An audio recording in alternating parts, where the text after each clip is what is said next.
Today I'm being joined by my father-in-law Rick, my mother-in-law Lisa, my wife Kayla, and our family friend Trudy.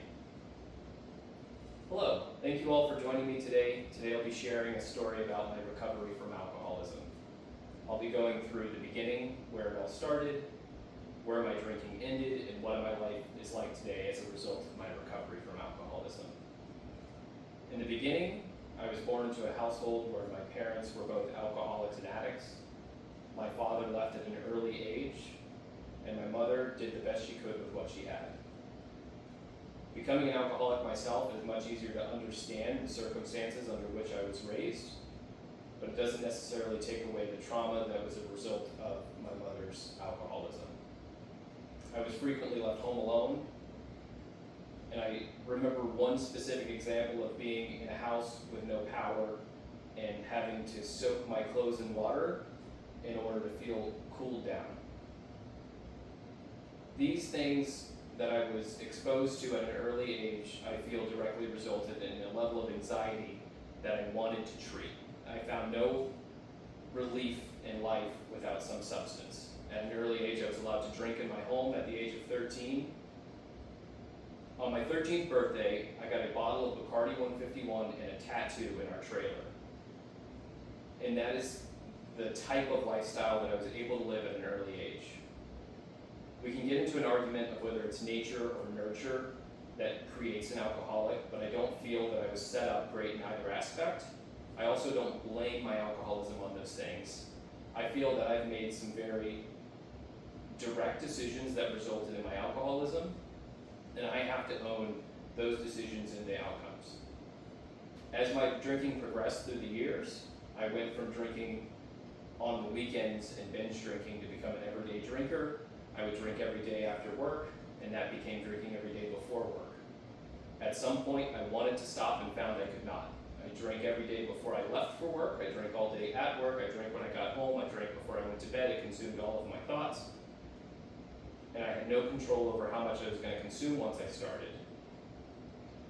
I vividly remember writing sticky notes and covering the inside of my car with notes saying, "Please don't drink today," before I went to bed, in hopes that when I woke up, today would be different.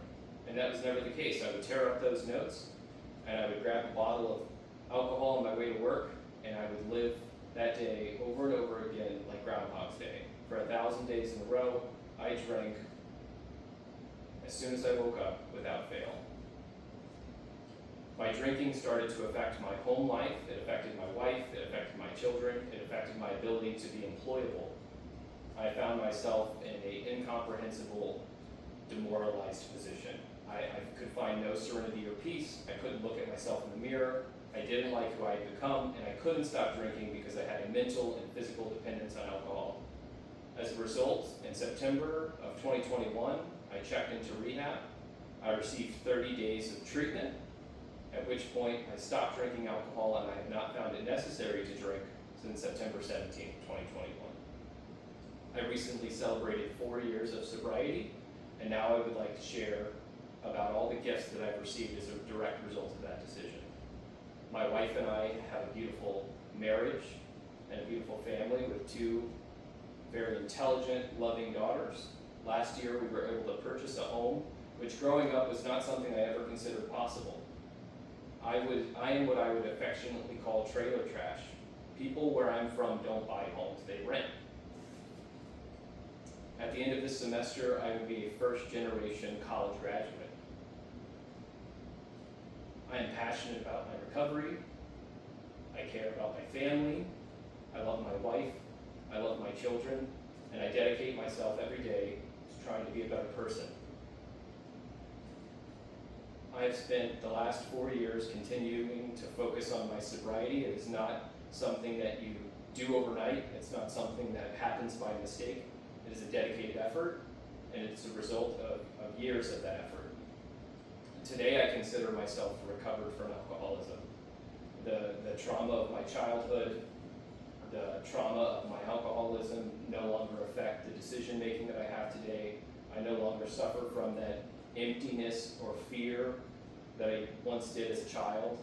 Today I'm able to be a functioning member of society, a good husband, a good father, a good employee, and I feel was a direct result of my alcoholism. It was not alcohol that was destroying my life, it was my recovery from alcohol that gave me a new life. So I thank you all for joining me today and hearing a bit of my story, and that's all I have to share.